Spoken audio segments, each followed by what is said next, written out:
in that heading into that Vanderbilt game? I had a lot of confidence. I had a lot of confidence. Just being able to prepare the same way how I did throughout the whole season. Having my best friend there, it was great. Confidence was high.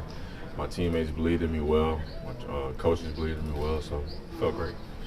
Joe, with being here now going into your third season, I mean, what level of comfort do you have in this offense with Josh and as you prepare to take over for this full season? I'm comfortable. But I'm not complacent.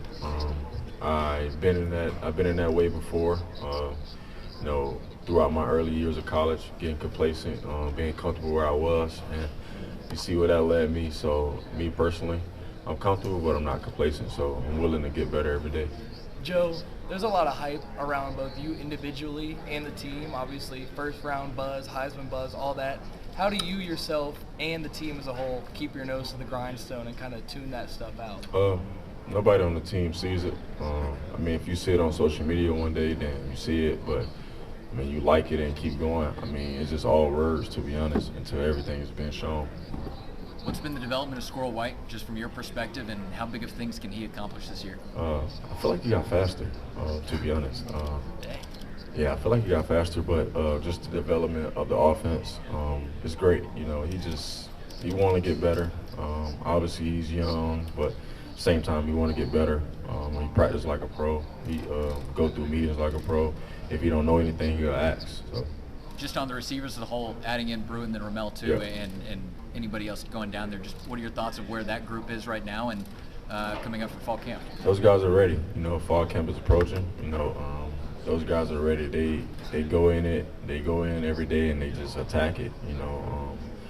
They don't let me slack. I don't let them slack. So being able to have a receiver core that respects you and don't want you to fail is great. What do you see from those receivers that are in that great of shape to not have a deep rotation where it's just really three guys playing the whole game? You said three guys? Yeah, it's just usually three guys playing the whole Oh, game, right? okay.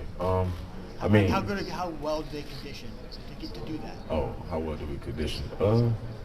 We condition like everybody else, but I feel like the way that we practice is different. Some people may think, oh, we practice slow, but no, we practice the same way we play. That translates over to Saturdays. Joe, how much of a relief was it to hear the NCAA outcome? It was a relief, but at the same time, me and my teammates, we put that in the past just because that was out of our control. That was the last staff, the previous staff, and I'm not familiar with that. I wasn't recruited by them, or I wasn't here. So at the same time, it was a relief. Yes, absolutely, but at the same time, we don't view it no different.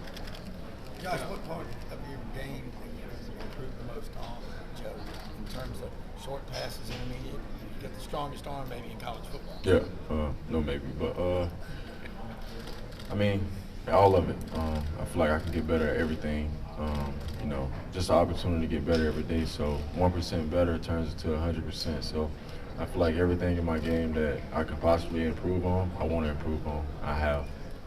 Joe, where do you put yourself against the likes of Caleb Williams, Drake May, some of those projected first rounders? Those guys are great. Those guys play great football, and they are at great prestigious programs. But I don't compare myself to no one. I'm kind of just focused on what's ahead.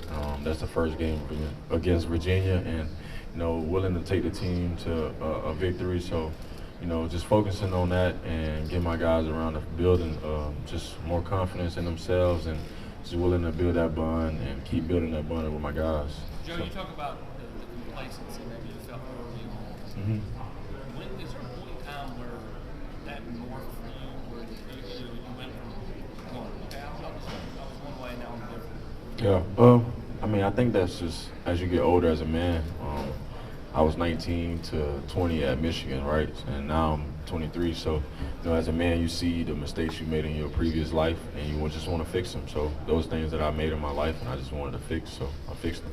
Coach Heupel talked about how you trust the people around you to go through that. How hard was that, and what were some of those conversations like when you were trying to kind of get in that mindset? It was hard, just because I didn't know no one here. I didn't know anyone, and I didn't have no one to lean on until I met Hendon and Tyler Barron and Wesley Walker.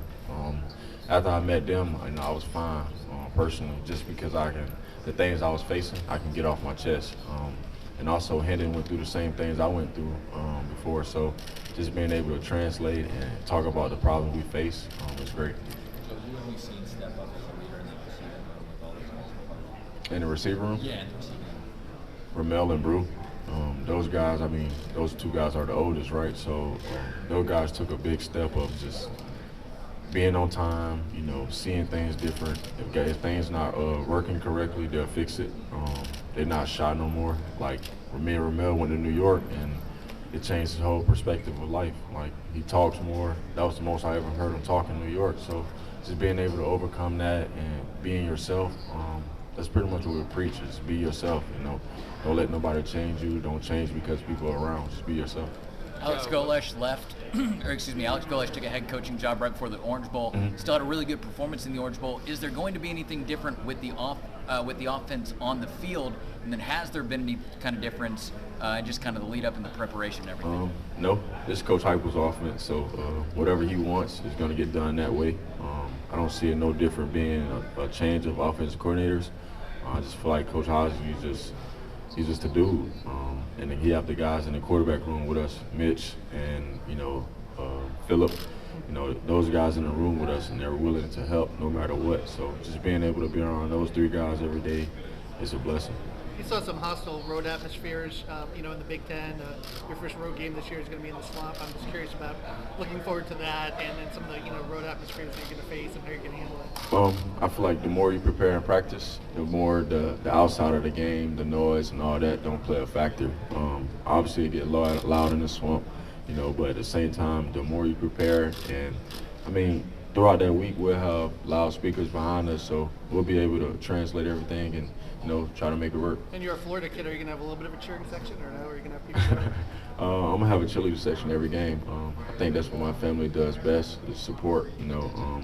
So being able to have that support from them is going to be great. You don't lose in the state, right? Huh? You don't lose in the state. My confidence level that way. I just prepare to win, so no matter what. How big was it for Tennessee beating Florida last year? It was great. It was a big opportunity. It was a big jump for Tennessee itself as a program, and for the guys that made it happen. You know, they made it happen for a reason, because they prepared that way. What's the most fun thing about playing in Josh Heupel's offense? The most fun thing, scoring. I've never scored so fast in my life, so I think scoring.